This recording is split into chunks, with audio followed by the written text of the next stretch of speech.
the idea of the Galère is like they share a bit about the work, the demons behind the work, the shadows, as well as the inspiration. And you're going to love our first performer. I'll just read a little bit of the bio, but the bios are in the sheets as well. Jerry T. Johnson's a poet and spoken word artist. His work has appeared all over the place, nationally, internationally. He's the author of 2 poet collections, A Coldness and Poets Should Not Write About Politics, which I was really happy to write a blurb for. And both books are over there on the merch table by the donation casket. He's a prize-winning poet as well. And I have to say, Jerry is the most fun poet to go on the road with. We have caused havoc in Philadelphia, Charlotte, Kansas City. Oh yeah, oh yeah. So, please give a big, warm Hudson welcome all the way from New York City, Jerry T. Johnson!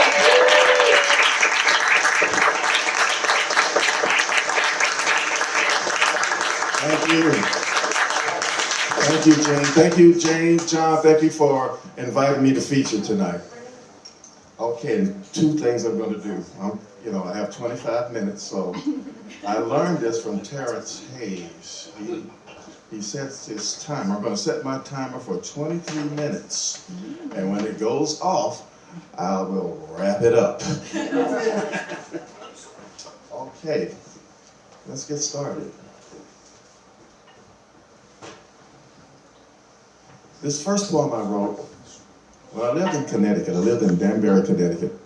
I would drive across the state line to Brewster, New York, and I would take the train, Metro North, to my office in White Plains.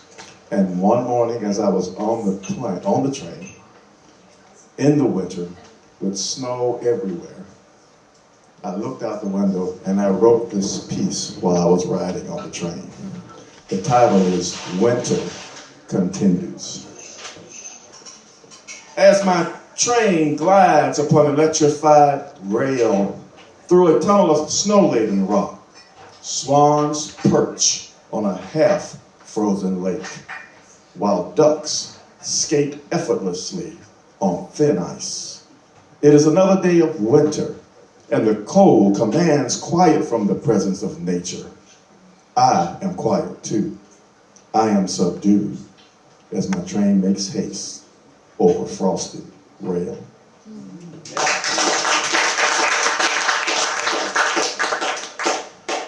Going from winter to summer, I was in Myrtle Beach, South Carolina, and I was sitting out on the beach, and I just looked at an abundance of nature on the water, and I wrote this piece while I was there. The title is Beachfront Scenes of Summer. Waves roll, surf ebbs and flows, pelicans fly in V formation, then one by one they dive. Though they are not pretty creatures, their grace still puts man's metallic supersonic jets to shame. My mind and my body left the office long ago. Cell phone purposely lost, email logged off, debits, credits, revenues, top line, bottom line, bits and bytes forgotten, and I'm in full internet disconnect. My sandals embrace hot sand, then I abandon them for warm foam mixed with crystals exfoliating my heels, my toes, my soles. I wade slowly into the crest, and after the sun heads for the west, a special treat unfolds before my eyes. A large fishing trawler slowly crawls by. Its loud rumble of motors drowns the soft crash of tide as her weight sprays watery contrails beneath the nets hanging aft. She sways while she is tossed as a pod of dolphins follow, leaping out and splashing pursuit of an easy meal. Yes, beachfront scenes of summer make me gaze, make me ponder as scattered broken shells crack beneath my feet. All right.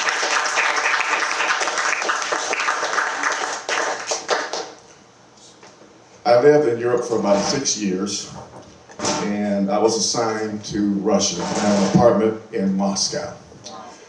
This poem is about the date that my boss and I had dinner together at a TG Fridays, which was 3 miles from the Kremlin, on Verskaya, which is the name of the street.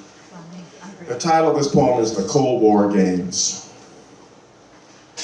It was late October 1997 in Moscow. My tour of duty in Russia was winding down. My boss and I just finished dinner at a restaurant positioned just 4 miles from the Kremlin. After dinner, we sipped vodka and we talked about fast-moving sports cars. The one he owned was very sporty. It was a slick silver American model he left at home in the USA because it was much too costly to bring it into Russia. Moreover, he was afraid to have it stolen. Stolen, like many other fine Western cars, owned by many other Westerners spending time building factories, refurbishing warehouses, furnishing distribution centers, buying delivery trucks, installing computers, configuring software, counting Russian rubles, counting Czech crowns, counting Polish zlotys, counting Hungarian forints. Wherever the former Soviet Union abode, there we were, with all our technical toys playing round after round of business roulette, deluded into thinking that the Cold War games were over.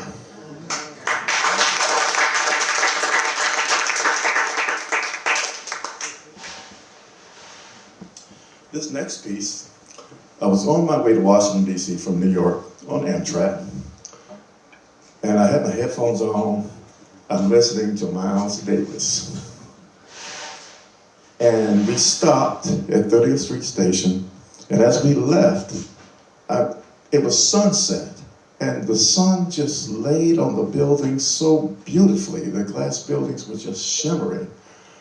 And I put one of the songs on repeat, and I wrote this piece. By the time I got to DC, I was done with the piece. The title of this poem is Train. My train rolls slowly into 30th Street Station. The afternoon transitions towards a shade of dusk. Philly's skylines glistens in the wash of a departing sun.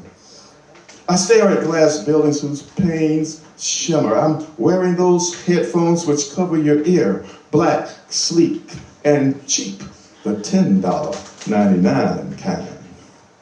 Listening to Miles Pharaoh's dance, I'm dazed by shimmering, and the trumpet joins the bass and the alto sax on stage. The electricity of the piano flows like a river, melancholy and melodious.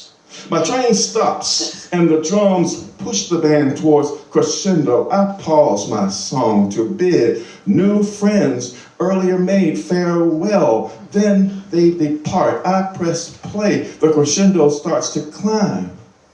All aboard, we leave and we find night has taken the helm. The crescendo climbs, the stars overcome the darkness. I overcome the darkness, my grief, the darkness, my soul, and my train moves on, and my train moves on and on. Yeah.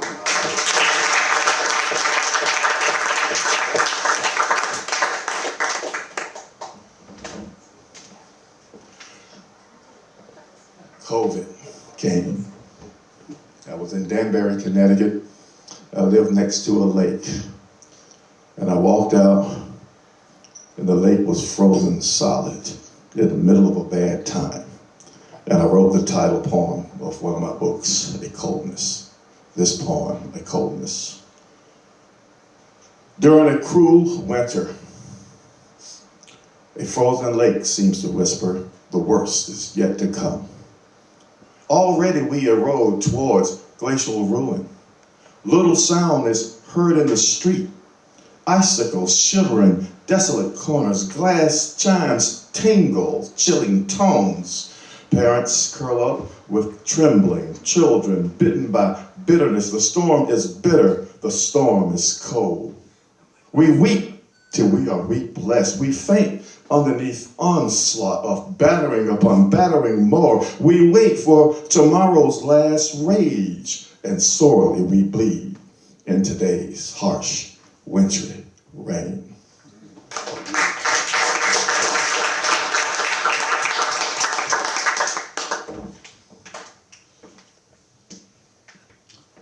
Back to COVID again.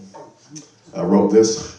I think I started suffering from insomnia badly during COVID, and I wrote this piece one night. The title is Troubled.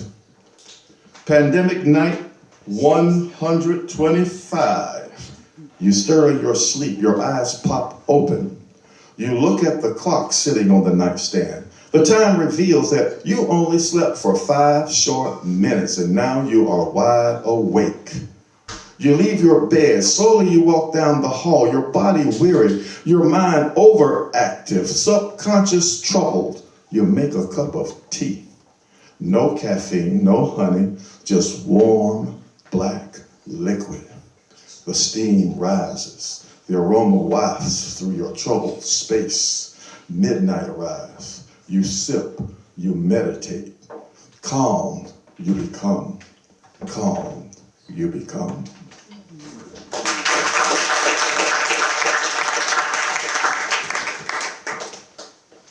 After COVID, we were able to go to restaurants. And one of my favorite places in Danbury, Connecticut, big place, nice bar. And I saw a bartender, she came up like the third time, she said, "Another martini." Because they were having martini specials that night. And so I wrote a piece titled, Another Martini. A night of abandon, sipping Jim Beam poured over a large, slow melting cube of ice, pretending to be Hemingway once again, seated in a clean, well-lighted place. All ain't right with the world, but this space, my current solitude, is all right with me.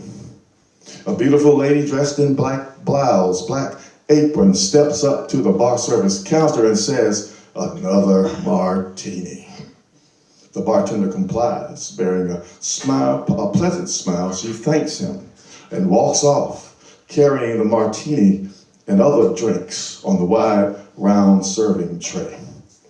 I start writing, pretending to be Hemingway once again, seated in a clean, well-lighted place. I wonder if Hemingway wrote at least one line or two at Sloppy Joe's, Duval Street, Key West, or Harry's Bar in Venice, or Hotel Letitia in Paris, or did he just run up bar tabs?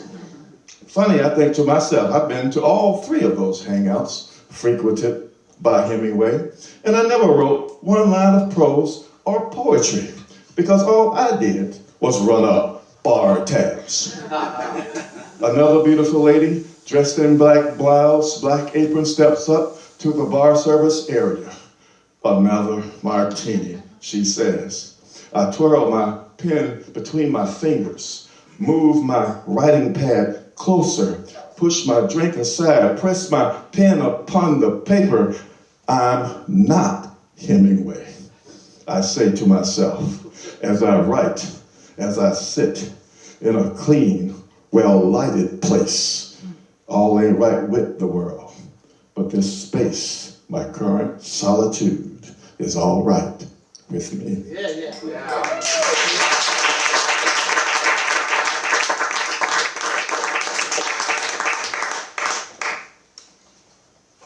I normally don't read a piece that hasn't been published by a magazine, but this one, a magazine had this theme. 3 Cents Magazine, I believe was the name of the publisher, and they had the theme of body. So I said, okay, let me write something for it. So I wrote it, and then by the time I look back online, it's like, oh, I missed the deadline. So I'll read it for you tonight. The title, since the theme was body, I wrote a piece titled Habeas Corpus. From habeas corpus, from the Latin, show me the body. Wrist, this is dark. Wrist, ankles bruised, scarred from iron shackles. Arms pulled and stretched toward the ceiling of somebody's dungeon. Legs stretched and dangling over somebody's hell. I hear jeers from the tunnels crying, carcass, carcass, carcass. My neck, my throat sore from collar of chain. I scream back, body, body, body. I'm still alive. My eyes burning of sweat, dripping from my scalp. From starvation, my rib cage shows, my bones groan. Slowly I waste away. I am defiant, innocent of the slurs cast into my teeth. My existence criminalized, I fight to exist. I want my day of habeas corpus. The jeers echo from the tunnels to my dungeon. Carcass, carcass, carcass. With sore throat, I scream back. Body, body, body. I'm still alive. Yeah.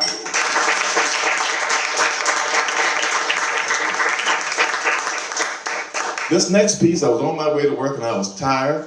It's like I'm taking the Metro North.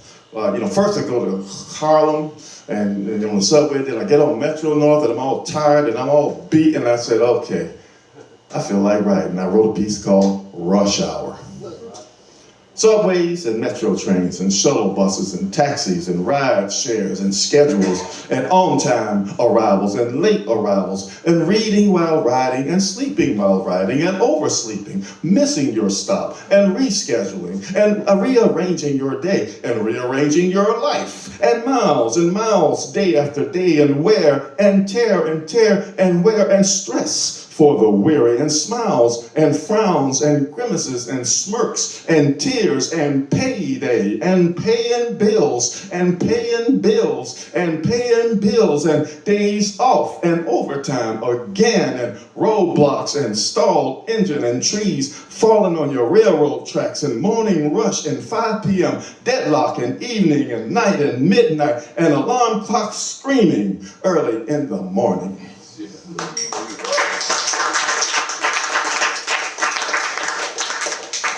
There's a club that I hang out down the street from me called the Milton, named after John Milton. It actually has a picture of his portrait is on the wall, and one of my books is on the shelf there. And I was sitting in front of a bucket of fruit, that the bartenders use, and I said, oh, what's beautiful fruit? So I started writing about beautiful fruit, and I said, that is so boring.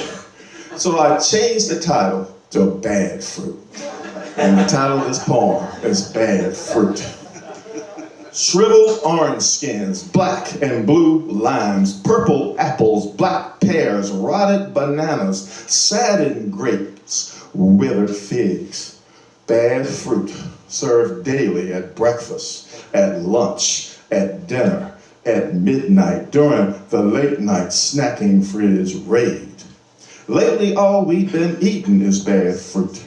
We spread the table in the morning with proper etiquette. We hold our knives and we hold our forks and we bite and we chew and we swallow. Later, our guts rebel. We hug stools violently. We puke. We become plague. We become pestilence. We become pandemic. We become epidemic. Slowly, we become bad fruit.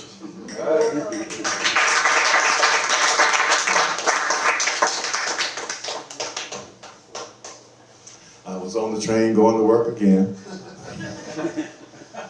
And I was looking at all the graffiti. There was graffiti on the, in New York City, there's graffiti everywhere. There was graffiti on the walls. There was graffiti on the trains. And I'm like, I said, what does the word graffiti mean? So I looked it up. And I wrote a piece, and I'm going to tell you what the definition. Well, I went back to the Latin. Graffiti, mid-19th century, from the Italian, graffio, which means a scratch. Itchy is that wall as it awaits Graffito. The graffitist, urban artist, revolutionary, pushing back against norms, challenging tradition, fostering change. Revisionists of the street, you share your thoughts with us, the concrete, us, the steel, the asphalt, the bridges long, the freight cars wide, the skylines tall. Your hieroglyphs tell a story. Your symbols represent notes scratched on sheet music. Your cliffs set pitch to song. Itchy are the walls that await the graffito of a graffitist.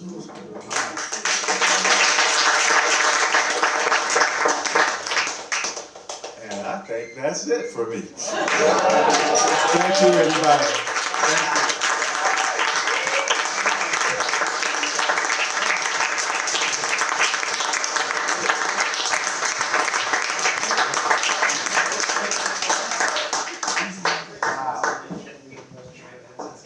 Oh, God, Jerry's talking. Jerry's talking. Jerry T. Johnson, everyone. Okay, we're going to have a 5-minute break. I suggest you buy Jerry a martini. See you in 5. Thank you, Jerry. They're a genius. Yeah.